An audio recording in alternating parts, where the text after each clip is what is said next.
भद्रं भवाति नः पुरः। आदरणीय पवित्र आत्माओं, आपके सुखमग्न वैदिक संस्थान नामक YouTube चैनल के माध्यम से आजकल हम महर्षि मनु प्रोक्त धर्म के 10 लक्षणों का व्याख्यान कर रहे हैं। आज हम धर्म के लक्षण विद्या विषय पर कुछ विचार आपके समक्ष प्रस्तुत करने लगे हैं। विद्या का अर्थ है यथार्थ ज्ञान। जैसा पदार्थ है वैसा ही ज्ञान होना, इसका नाम विद्या है। बहुत से मनुष्य किसी पदार्थ के विषय में शब्दार्थ संबंध रूप जानकारी रखते हैं, शब्द को जानते हैं, शब्द से जिस अर्थ का बोध होता है उसको भी जानते हैं, और शब्द और अर्थ का जो पारस्परिक संबंध है उसे भी जानते हैं। लेकिन उस ज्ञान के अनुसार आचरण नहीं करते, उनका नाम भी विद्यावान नहीं है। विद्यावान बनने के लिए तो आत्मा और शुद्ध अंतःकरण के योग से जो ज्ञान होता है उसके अनुसार व्यवहार करने का नाम विद्या है। विद्या मनुष्य जीवन में बड़ा पवित्र सर्वोत्तम पदार्थ है। इसके विषय में कहा है, न चौर हार्यम न च राजहार्यम न भ्रातृभाज्यम न च भारकारी व्यये कृते वर्धत एव नित्यम विद्या धनम सर्वधन प्रधानम। हमें जो विद्या नाम का धन मिल जाता है उसे चोर चुरा नहीं सकता, राजा छीन नहीं सकता, कोई उसे बांट नहीं सकता, और वह भार रूप भी नहीं है। जितना जितना उसका व्यय करते हैं अर्थात वितरण करते हैं, उतना उतना ही बढ़ता चला जाता है। इसीलिए विद्या धन सर्व धनों में प्रधान धन है। इसे कैसे प्राप्त करें? सत्य के दूत विद्या भास्कर महर्षि दयानंद सरस्वती अपने व्यवहार भानु नामक लघु ग्रंथ में लिखते हैं, चतुर्भिर प्रकारैर विद्योपयुक्ता भवति आगम कालेन स्वाध्याय कालेन प्रवचन कालेन व्यवहार कालेनेति। उन्होंने पूर्व पंडित वचन को उद्धृत करते हुए कहा कि 4 प्रकार से विद्या उपयुक्त होती है, प्राप्त होती है। पहला, आप सुने या पढ़ें, उसके बाद स्वाध्याय करें, उस पर मनन करें। मनन करने के बाद ही कोई व्यक्ति उसके विषय में सही सही प्रवचन कर सकता है। प्रवचन करे और प्रवचन करने के साथ साथ उसके बाद व्यवहार भी करे। ये आगम काल, स्वाध्याय काल, प्रवचन काल और व्यवहार काल से हमारी विद्या का धन मिल जाता है। इसीलिए कहा गया है इस धन के विषय में, वेदमेकम न संन्यसेत संन्यसेत सर्व कर्माणि। ए मनुष्य, तू संन्यास आश्रम में जाता हुआ भी यह ध्यान रखना सब कर्मों को छोड़ देना, पर वेद अर्थात ज्ञान को मत छोड़ना। क्योंकि ज्ञान यदि बना रहेगा तो एक भी बुरा कर्म नहीं करोगे और अच्छे कर्म छूटेंगे नहीं। स्वाध्याय प्रवचनाभ्याम न प्रमदितव्यम। एक विद्याव्रत स्नातक जो विद्यावान हो गया है और विद्या के अनुसार जिसका व्यवहार हो गया है, ऐसा व्रती, ऐसे विद्यावान विद्याव्रत स्नातक को भी कहा जाता है स्वाध्याय और प्रवचन से प्रमाद मत करना। हम विद्या को कैसे बढ़ा सकते हैं? श्रवण, मनन, निदिध्यासन और साक्षात्कार। मनुष्य पहले विद्या को कानों से सुनता अथवा चर्म चक्षुओं से पुस्तकों में देखकर पढ़ता है। श्रवण करना व पठन करना यह पहला पग है विद्या प्राप्ति का। इसके पश्चात जो पढ़ा है, सुना है, उस पर विचार करता है, मनन करता है। मनन के बिना तो मनुष्य नहीं बना जा सकता, इसलिए विद्या को अच्छी तरह ग्रहण करने के लिए मनन करता है, यह सही कहा है या नहीं कहा है। और मनन करने से भी केवल काम नहीं होता, उसे निदिध्यासन, यह सही पढ़ा है या गलत पढ़ गया है, यह सही सुना है या गलत सुना है, इसके विषय में शुद्ध अंतःकरण के द्वारा आत्मा जब निश्चय करके अपने अंतःकरण के कोने चित्त में स्थिर करके तदनुसार व्यवहार करता है, तब विद्या का एक पग और आगे बढ़ जाता है। अर्थात श्रवण पठन भी हुआ, मनन करके सत्यासत्य का निश्चय करने का प्रयास भी किया, और उस प्रयास के बाद बुद्धि से निर्णय भी हो गया कि यह सत्य है। सत्यासत्य के निर्णय की जो 5 प्रकार की कसौटियां महर्षि दयानंद जी महाराज ने सत्यार्थ प्रकाश में लिखी हैं, उन पर कस करके भी देख लिया और सुनिश्चित कर लिया, यह धर्म है, यह अधर्म है, यह कर्तव्य है, यह अकर्तव्य है,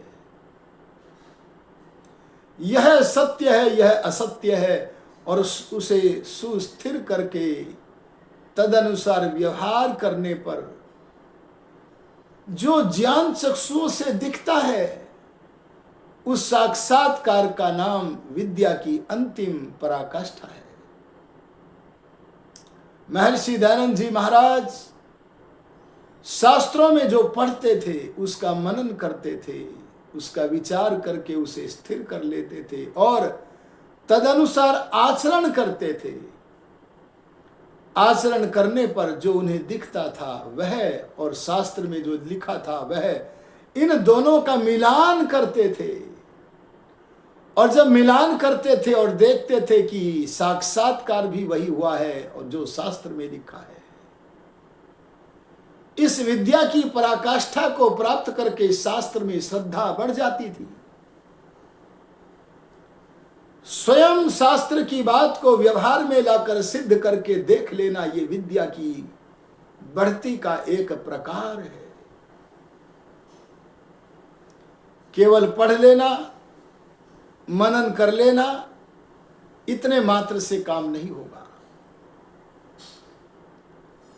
और इन पगों में हम आगे बढ़ते हुए विद्या को ग्रहण इसलिए करते हैं क्योंकि हमारा कर्तव्य है विद्या की बढ़ती करना और अविद्या का नाश करना। अगर हमने विद्या की वृद्धि ही की और अविद्या अंधकार का विनाश नहीं किया तो जगत में सर्वत्र अविद्या अंधकार बढ़ जाएगा। मत मतांतर फलते फूलते चले जाएंगे। लोग चीनी समझकर धूल फांकते रहेंगे, कुकर्म करते रहेंगे, धर्म मानकर अंधविश्वासों में फंसे रहेंगे। कोई व्यक्ति जब तक कसौटी पर नहीं कसता तब तक विपरीत ज्ञान में फंसा रहता है। जैसे कि कुछ मतांध लोग बकरीद पर्व पर निरीह पशुओं को मारकर उससे परमात्मा की प्रसन्नता मिलेगी, ऐसा मानकर कुकर्म को सुकर्म समझ करके कर रहे हैं। और भी नाना प्रकार के दोष है मत मतांतर वालों में। और मत मतांतर वाले छोड़ो, सनातनी लोग जो स्वयं को सनातनी कह रहे हैं, पर विद्या के बिना, स्वाध्याय के बिना उनका विद्याधन नहीं बढ़ता। अरे विद्या को ग्रहण करना तो परम धर्म बताया है। महर्षि दयानंद जी कहते हैं वेद सब सत्य विद्याओं का पुस्तक है। देखो क्या कह दिया है, वेद में कुछ विद्या नहीं, सब विद्या है। और वेद की विद्याओं की विशेषता है वह सत्य है। सत्य का एक अर्थ यह भी है जो सदा विद्यमान रहती है, हर समय विद्यमान रहती है अपनी सत्ता से। इसलिए वेद को पढ़ना पढ़ाना, वेद विद्या का सुनना और सुनाना धर्म ही नहीं कहा है, अपितु महर्षि दयानंद परम धर्म कह रहे हैं। धर्म के लक्षणों में विद्या का प्रयोग ही इसलिए हुआ है क्योंकि विद्या का ग्रहण करना परम धर्म है। हम सांसारिक अभ्युदय के लिए जो विद्या है उसको भी ग्रहण करें, और जो पारमार्थिकी विद्या है, अरे मोक्ष धन को दिलाने वाली विद्या है, उस सर्वोत्तम विद्या को भी प्राप्त करें। एक समय रामायण के समय में, रामायण काल के समय में माता सीता के पिता मर्यादा पुरुषोत्तम श्री राम के ससुर महाराजा जनक, उन्होंने अपने सभा के अलंकार अद्भुत विद्वान महर्षि याज्ञवल्क्य जी से पूछ लिया कि हमें क्या करना चाहिए। उन्होंने कहा यज्ञ करना चाहिए। यज्ञ श्रेष्ठतम कर्म होता है, लेकिन श्रेष्ठतम कर्मों को करने की योग्यता प्राप्त करने के लिए मनुष्य को विद्यावान भी होना आवश्यक है।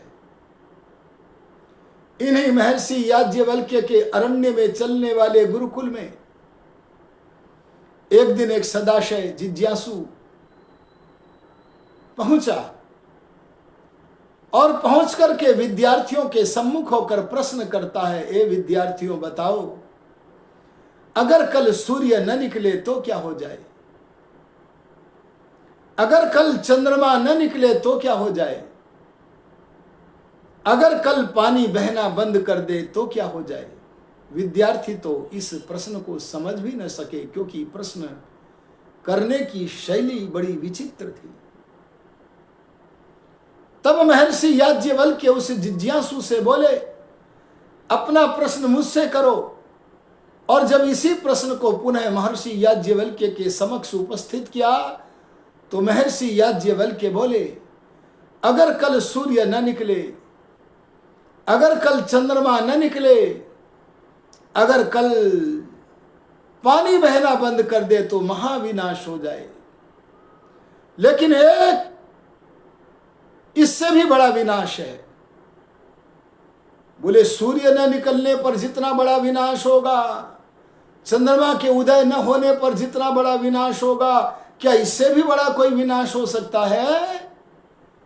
यह जिज्ञासा जब लोगों के मुखमंडल पर, ब्रह्मचारियों के मुखमंडल पर और उस जिज्ञासु के मुखमंडल पर आई, तब महर्षि याज्ञवल्क्य बोले, उन्होंने कहा इससे भी बड़ा विनाश उस दिन होगा जिस दिन हम स्वाध्याय नहीं करते हैं। अगर हम जीवन के किसी भी दिन स्वाध्याय नहीं करते तो हमें देख करके लोग यूं तो कह देंगे कि अभी शरीर में आत्मा है, प्राण वियुक्त नहीं हुए ये कह देंगे, लेकिन वास्तव में वह जीवन हमारा हुआ न हुआ बराबर है।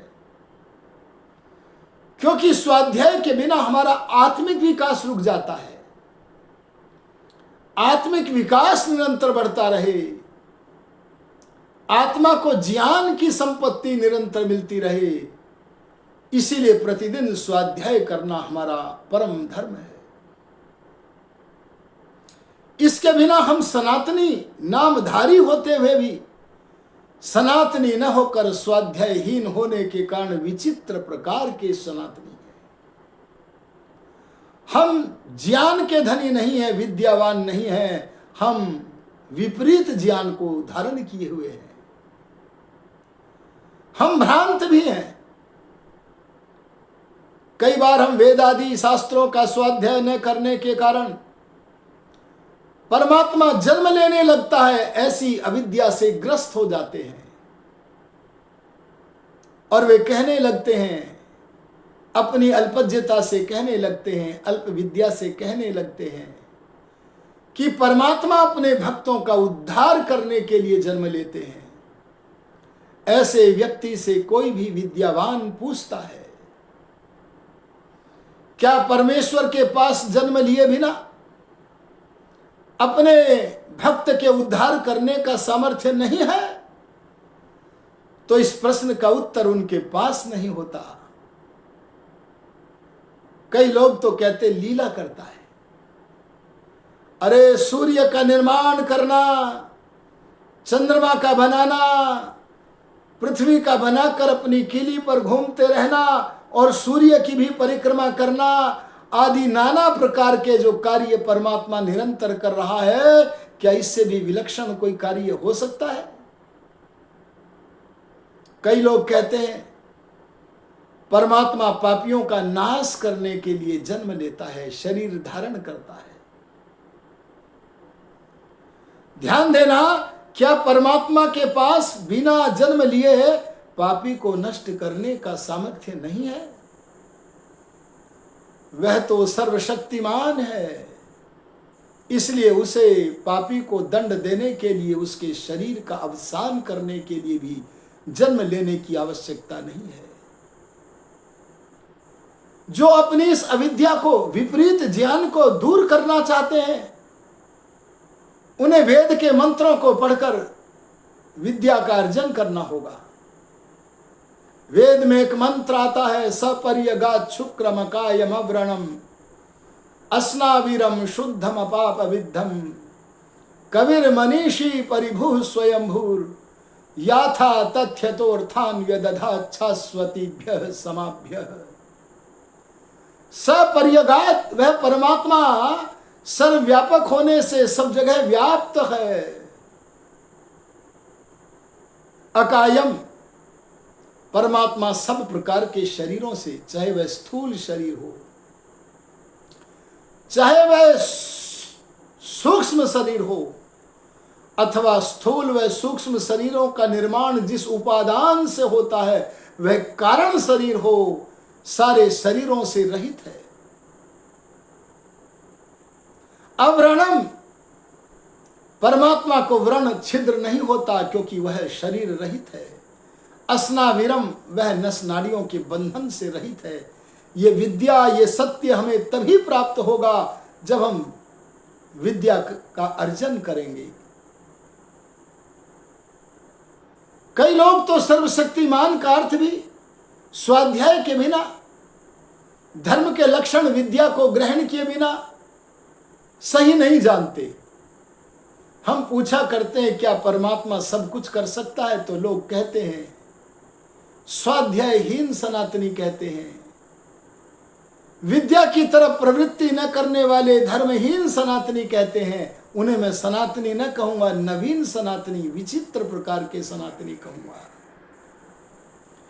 जैसे एक मनुष्य वास्तव में वेदांती नहीं था, पर स्वयं को वेदांती कहकर महर्षि दयानंद जी से जब संवाद करता है तब दयानंद जी ने उसके साथ हुए संवाद को अपने ग्रंथ सत्यार्थ प्रकाश में उसे वेदांती कहकर संबोधित नहीं किया, अपितु नवीन वेदांती कहा और वेदांत दर्शन का सत्य मत प्रस्तुत किया सत्यार्थ प्रकाश में। ऐसे ही सनातनी तो वह होता है जो सदा विद्यमान रहने वाली विद्या का ज्ञाता है, जो सत्य का प्रहरी है, सत्य का आचरणी है। वे नवीन सनातनी सर्वशक्तिमान का वह अर्थ करते हैं जो नहीं होता। वे कहते हैं भगवान सब कुछ कर सकता है। तो क्या भगवान अपने जैसा एक और भगवान बना सकता है? अगर हम थोड़ी देर के लिए दुर्जन तोष न्याय से मान भी लें, ऐसा संभव नहीं है, पर दुर्जन तोष न्याय से मान भी लें तो एक भगवान तो नित्य है, कभी बना नहीं है, बिगड़ेगा भी नहीं। और एक परमेश्वर बना हुआ होगा और जो बना है वो बिगड़ता भी है। कहां बना वैसा? हम उनसे पूछें क्या परमात्मा इतना बड़ा पहाड़ बना सकता है जिसे स्वयं भी ना उठा सके? तब वे हां कहेंगे या ना कहेंगे, दोनों में उनका कथन कट जाएगा कि सब कुछ कर सकते हैं।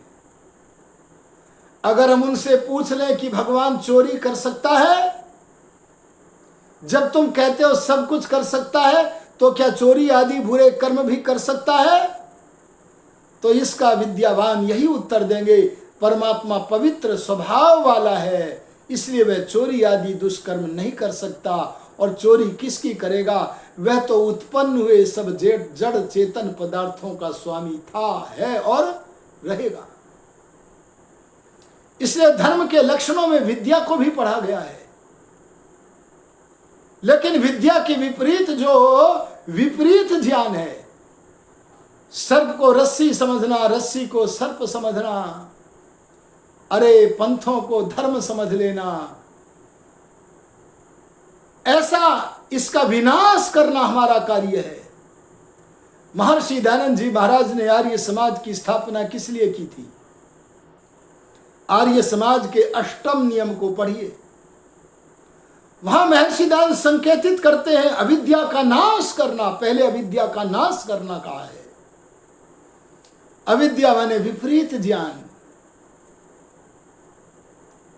जितने भी मतांतरों के भीतर वेद विरुद्ध विपरीत ज्ञान है, उसका सम्मान नहीं करना है, बल्कि उसका विनाश करना है विद्या के द्वारा। ये धर्म है। और केवल उसका विनाश ही नहीं करनी, लोगों के अंतःकरणों को ज्ञान के आलोक से आलोकित करना है। यथार्थ ज्ञान अर्थात विद्या को प्रदान करना है। इसीलिए जीवन के प्रथम आश्रम में जो मुख्य कर्तव्य बताया गया है उसका नाम है विद्या ग्रहण करना। अगर हमारी नींव पक्की हो गई तो सारा जीवन सफल जाएगा। मैं इस लघु चलचित्र को अधिक न बढ़ाते हुए अत्यंत संक्षेप में यही कहता हुआ वाणी को विरमित करूंगा कि हमें विद्या के लिए निरंतर पुरुषार्थ करना चाहिए। पुरुषार्थी को ही विद्या मिलती है। यद्यपि विद्या का मिलना कर्मफल है, लेकिन हम अपने कर्मफल को वर्तमान जीवन के कर्म के द्वारा सरका भी सकते हैं। इसलिए निरंतर विद्या ग्रहण करने के लिए पुरुषार्थ करना चाहिए। कई लोगों के कर्म इतने बुरे हैं, वे पुरुषार्थ करके भी विद्यावान नहीं बन सकते, क्योंकि विद्या प्राप्ति तो कर्म का फल है। लेकिन हां, आप धार्मिक बनना चाहें तो सब बन सकते हैं, पर सबके धार्मिक बनने में एक नियंत्रण है, एक शर्त है। और वो शर्त यह है, यदि कोई भी मनुष्य धर्मात्मा बनना चाहे तो धार्मिक बन सकता है, पर क्या करें? अपनी अविद्या, हठ, दुराग्रह, स्वार्थ आदि दोषों के कारण वह धार्मिक नहीं बन पाता है। आओ हम विद्यावान बनके अपने जीवन को सत्य की ओर ले चलें, सत्य का ग्रहण करना, असत्य का छोड़ना, इस कार्य के लिए हमें सदा उद्यत रहना चाहिए, तभी हम धार्मिक बन सकते हैं। इन्हीं शब्दों के साथ वाणी को विरमित करता हूँ। ओम शम।